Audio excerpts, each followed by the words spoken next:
Disseram que eu não vinha. Olha eu aí de novo, Poderoso Porco na área para mais um Agente Lemos em vídeo. É isso aí, então hoje nós vamos falar rapidão, é rapidaço, hoje é rápido, tudo é rápido. 2 títulos, Homem Animal, Espécie Anormal, encadernado que a Panini lançou agora é abril. E Cuba Minha Revolução, álbum de capa dura, Vertigo, também lançado pela Panini em fevereiro. É isso aí, o break é rapidaço e a gente já volta falando do Homem Animal. Eu falei que a gente já voltava falando do Homem Animal, eu menti porque eu minto. Por que eu minto? Porque no programa passado eu pedi para que as pessoas mandassem feedbacks, falassem o que estava achando, o que estava curtindo, o que não estava, o que podia melhorar e tal. E as pessoas mandaram, e se as pessoas mandaram, eu tenho que falar, não é verdade? Então, as reclamações, muita gente elogiou, isso me deixa um pouco assustado, não estou acostumado com isso quando o assunto é o Melhores do Mundo, mas muita gente elogiou, muita gente criticou, muita gente apontou coisas que precisam ser melhoradas e a gente pensou nisso, então eu vou citar essas coisas. A principal reclamação é o tempo. As pessoas falaram que ficou muito grande, então vou tentar fazer um programa menorzinho, entendeu? Menorzinho assim, coisa de 15 minutos mais ou menos. O outro, é verdade, tinha quase meia hora.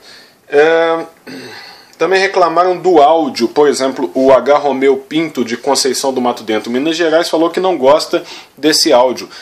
Tudo bem, eu concordo que o áudio pode estar uma bosta, então a gente está tentando, eu estou tentando por enquanto, e eu vou dizer por enquanto, por que é por enquanto daqui a pouco, usar outro equipamento para ver se melhora. Outra reclamação também foi sobre o fato de eu devagar demais. Por exemplo, a Paula Tejano, de Pau Grande, no Rio de Janeiro, falou que eu divago muito. Foi legal, mas que eu divago muito. Paula, o lance é o seguinte, eu divago mesmo. Eu sou Poderoso Porco. Sabe, se você já lê algum texto meu, você percebe que eu divago. E olha que ali eu estou escrevendo. E aí na hora de escrever dá pra gente poder cortar umas divagações, né? Em vídeo dá preguiça. O trabalho é muito maior para cortar, então deixa devagar mesmo e foda-se.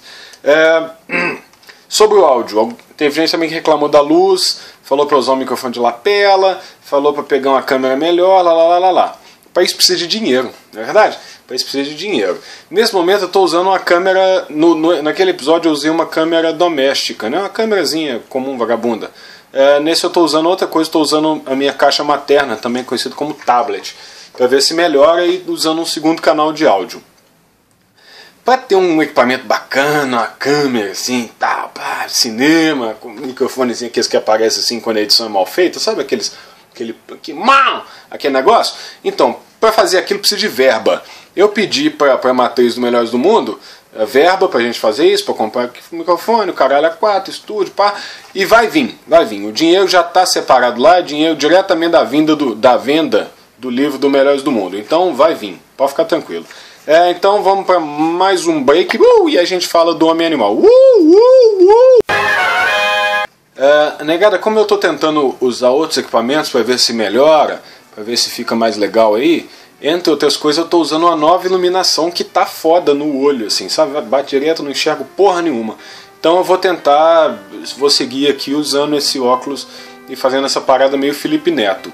Já que Felipe Neto falou que vai embora para Portugal mesmo, vá com Deus, eu já vou aí substituindo o cara, entendeu? A versão 3.0 do Felipe Neto.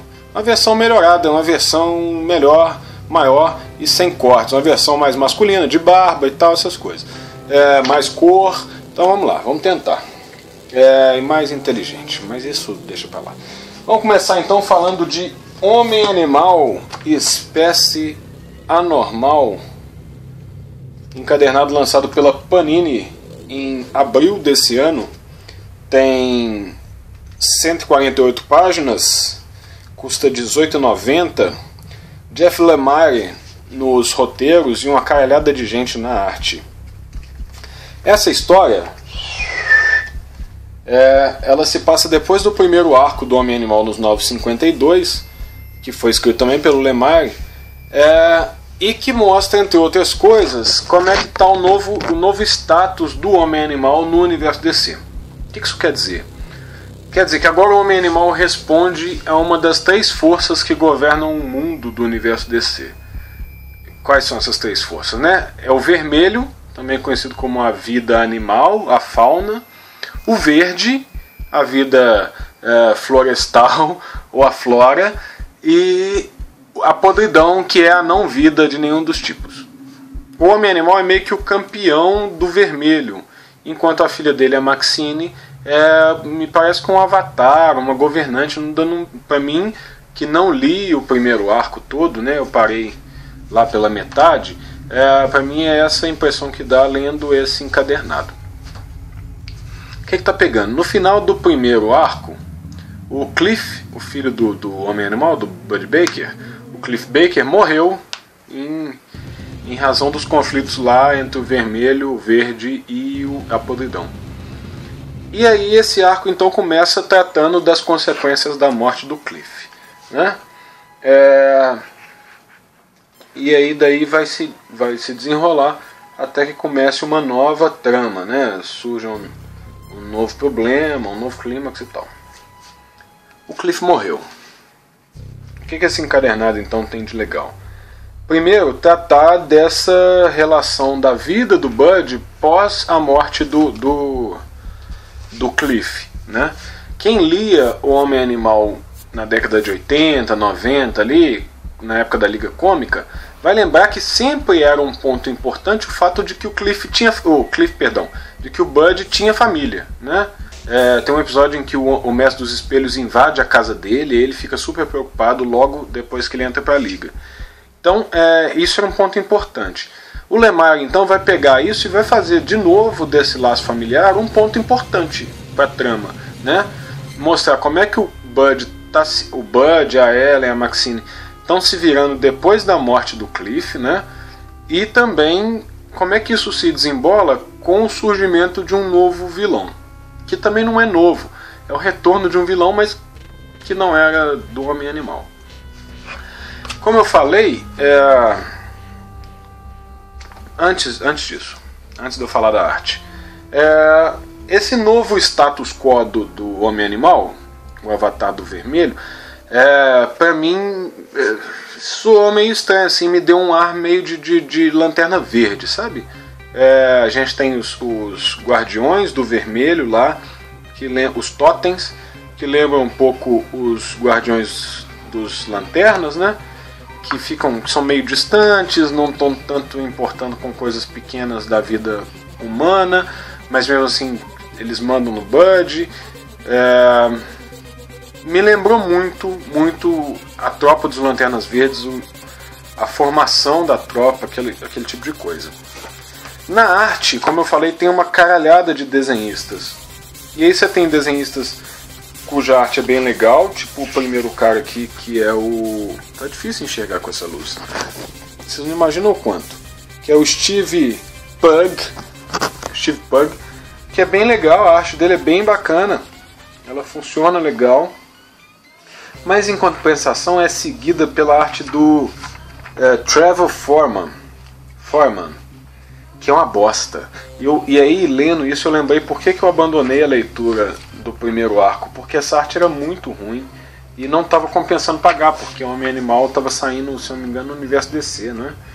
Que é uma revista que não valia a pena. O mix não compensava. A arte desse Foreman, ela é muito ruim.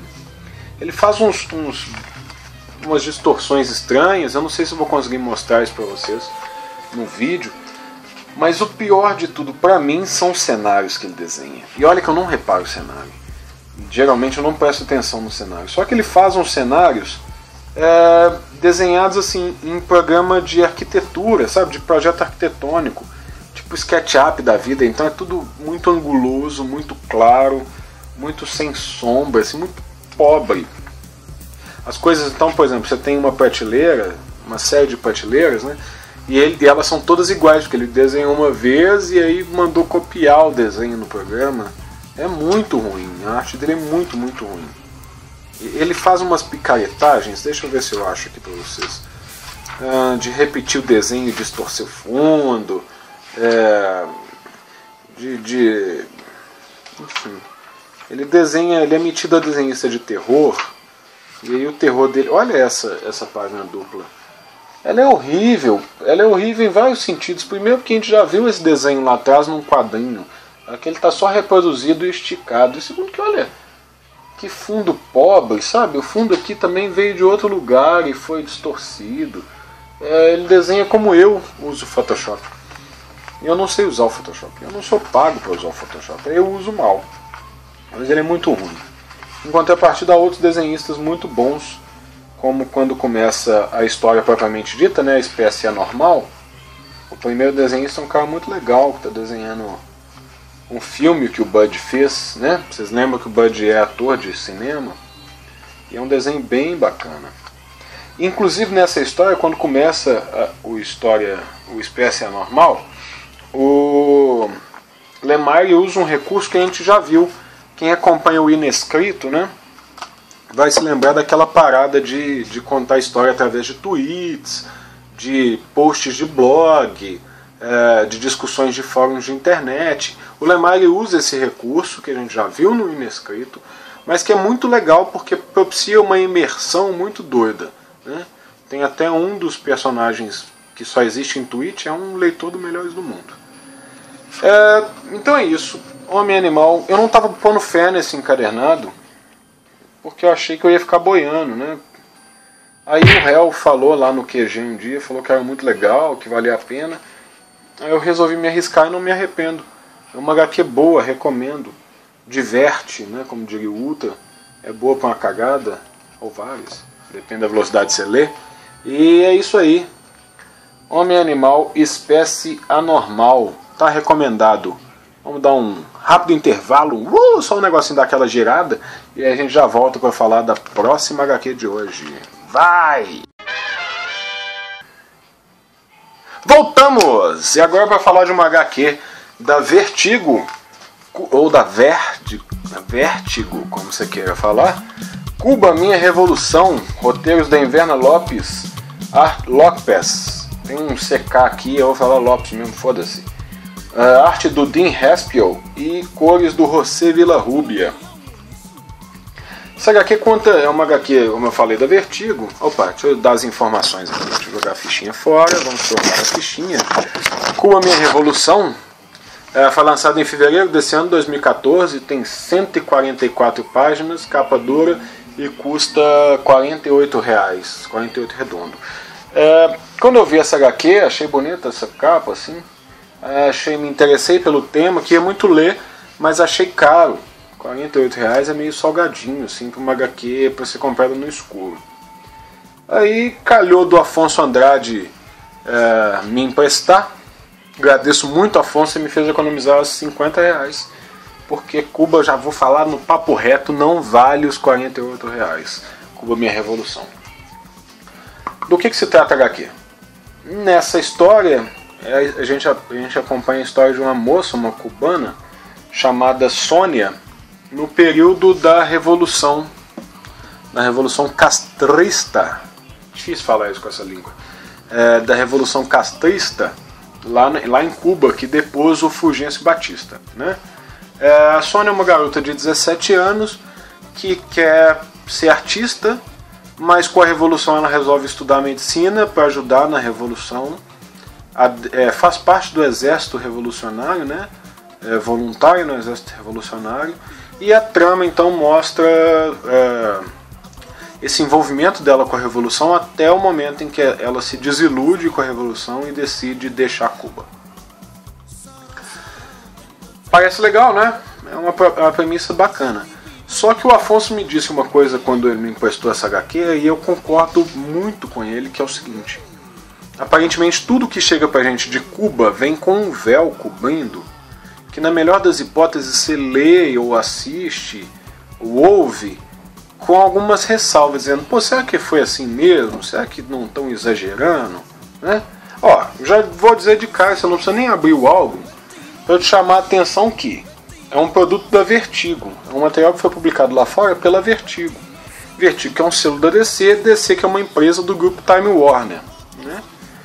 Ou seja, uma grande corporação norte-americana, mesmo que de entretenimento, dificilmente lançaria um material pró-revolução cubana, tá? Vamos largar de inocência besta. O material não é pró-revolução cubana. Aí você vai dizer, ai porco, seu comunistinha de faculdade, vai falar mal só porque é anti-revolução. Não é isso. Eu não sou a favor da ditadura cubana, não. A única ditadura que eu gosto é do Cruzeiro Esporte Clube na liderança do Campeonato Brasileiro, entendeu? Eu acho que isso tem que acontecer sempre, tem que durar para sempre, e todos os séculos, amém. Eu sou contra qualquer forma de ditadura, qualquer, não existe uma ditadura boa, né? Então eu gostaria sim de ler um material que fosse crítico à Revolução Cubana, mas não assim. Cuba Minha Revolução me cheira um material desonesto. E eu vou te explicar por quê. No começo da história, a protagonista, Sônia, tem 17 anos de idade. E ela super adere à Revolução. O que é esperado, né? Tem todo um idealismo juvenil que a gente já passou. Alguns aí nem devem ter passado ainda. Mas quando a gente tem uma pouca idade, né, ali na fase da adolescência, início da vida adulta, a gente tende a ser um pouco mais ingênuo e acreditar nas coisas com mais força do que a maturidade permite, né? Nos permitirá no futuro. E tudo bem, ela adere à revolução meio sem motivo, só porque ela acha que é legal e ela vai. Tipo um movimento estudantil, só que com a arma na mão. E aí ela leva a vida dela toda, né? Ela se prepara sempre em prol da revolução. Até aí tudo bem. E aí vão acontecendo algumas coisas com ela, e eu tô pegando só a trama, né? Eu tô me focando na trama. Vão acontecendo algumas coisas com ela. Por exemplo, ela é chamada de traidora, é presa, torturada. E isso não é o suficiente para abalar a confiança e a fé cega que ela tem na revolução. As pessoas em volta dela vão sumindo, algumas vão indo embora, outras morrem, e mesmo assim ela não se importa, ela ainda é totalmente fiel à revolução. Ela vai romper depois por um motivo muito besta em vista do que ela passou, né? Do que ela já passou, um motivo muito fútil, muito superficial. Fútil não é bem a palavra, mas muito superficial para ela romper com a revolução da forma como ela rompe. Ela rompe desesperadamente, quer ir embora, isso aqui é uma mentira, blá blá blá blá blá. Quais são os problemas? Quais são os problemas da HQ? Primeiro que tem caroço nesse angu, tem mato nesse coelho. Se é uma história autobiográfica, e aí para quem disser que porco, não é uma história autobiográfica, no final do álbum, isso aqui não vai dar para vocês verem, não vai dar para eu escanear também. No final do álbum tem uma foto de uma moça trajando um maiô preto. Esse episódio é narrado na história. Esse episódio em que a Sônia, a protagonista, é obrigada a vestir um maiô preto. É levada, né? Obrigada não é a melhor palavra, mas ela é levada a vestir um maiô preto e a ser fotografada vestindo esse maiô. Então o que a gente entende? Olha, o que está sendo narrado ali aconteceu, né? E se aconteceu, se tem uma fotografia no final, eu suponho que essa fotografia seja da autora da HQ, que é a Inverna. Logo, a história é autobiográfica. Se é autobiográfica, por que caralhos a personagem principal chama Sônia e não Inverna? Né? Isso é a primeira coisa que a gente precisa pensar. Poxa, por quê? Depois vão se sucedendo fatos na trama em que a gente pensa assim, poxa, será que isso aconteceu mesmo? Será que isso é necessário? Né? Será que isso é necessário? Não. Será que isso é verídico? Por exemplo, numa hora em que ela está fazendo uma incursão com o exército revolucionário, e eles vão pernoitar num imóvel, esse imóvel sofreu um ataque, então há muitas pessoas mortas lá dentro, e o chefe da guarnição vira para ela e diz assim, olha, usem os corpos como travesseiros. E ela usa, ela deita, ela dorme com a cabeça encostada num corpo. Poxa, sério que isso aconteceu mesmo? Ou ela é presa, torturada, ela só é liberta da tortura por causa de um conchavo do pai dela, e aí ela vai embora, ela tem traumas, ela fica profundamente traumatizada, o que é esperado, até aí tudo verossímil, mas de repente o exército chama ela de volta e ela vai. Ela, tudo bem, que bom, vou lutar pela revolução de novo. Pô, não, sabe, é exagerado, né? Aí você pensa, mas ela também trocou o nome, né? Por que será que ela trocou o nome? Será que ela não quer dizer que a história não foi bem assim? ela não, trocando o nome, ela não quer evitar, por exemplo, que alguns das outras pessoas que ela cita na história um dia apareça do nada e diga: oh, não foi bem assim que a coisa aconteceu. Né? Trocando o nome, ela pode dizer: olha, não fui eu estou ali representando outras pessoas, lá.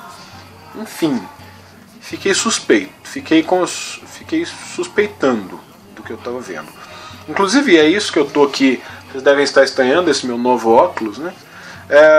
Quando eu falava dessas coisas que são meio piegas e forçadas. As últimas partes, as últimas páginas da história, em que a Sônia já está desiludida com a Revolução, já não quer mais saber da Revolução, já está procurando um jeito de ir embora, ela passa essa parte inteira com óculos de uma lente só. É um óculos escuro de uma única lente.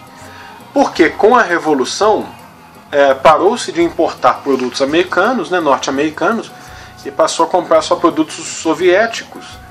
E entre os produtos norte-americanos que não têm correspondentes soviéticos estão as lentes dos óculos escuros, né, dos óculos do tipo que ela usa. Então ela usa o óculos com uma lente só. Tipo, olha, não tem manutenção, logo eu vou usar um óculos com uma lente só. Sério mesmo? Sabe, é de uma pieguice tão grande, de uma pobreza, de uma forçação de barra tão forte, que você fica assim, eu acho que põe um pouco a perder a proposta. Qual que é a sensação que eu fico? Né? A sensação que me dá é que, olha, a gente quer fazer um material...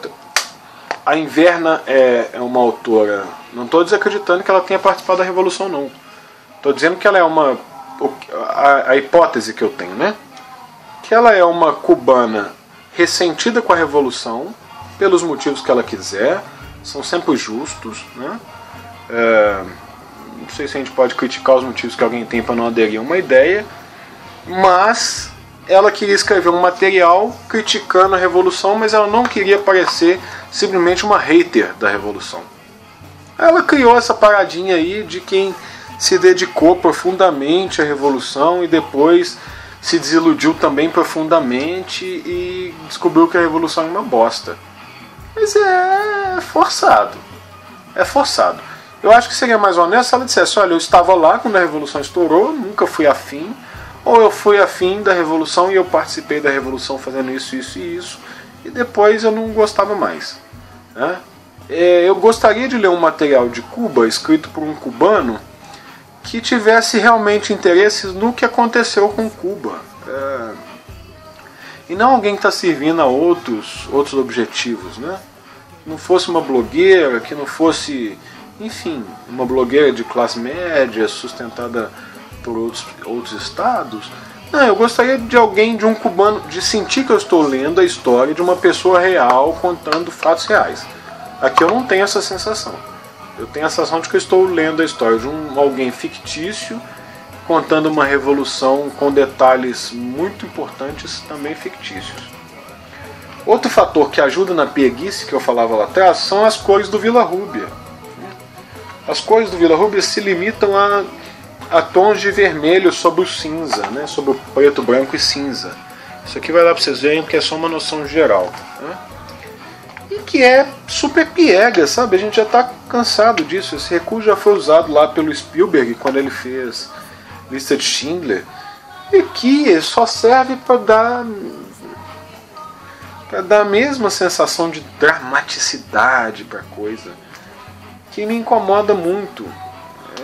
Foi uma HQ que me incomodou bastante. De novo, não porque eu sou pró-revolução, mas porque desde o princípio ela parece que está escondendo as suas reais intenções.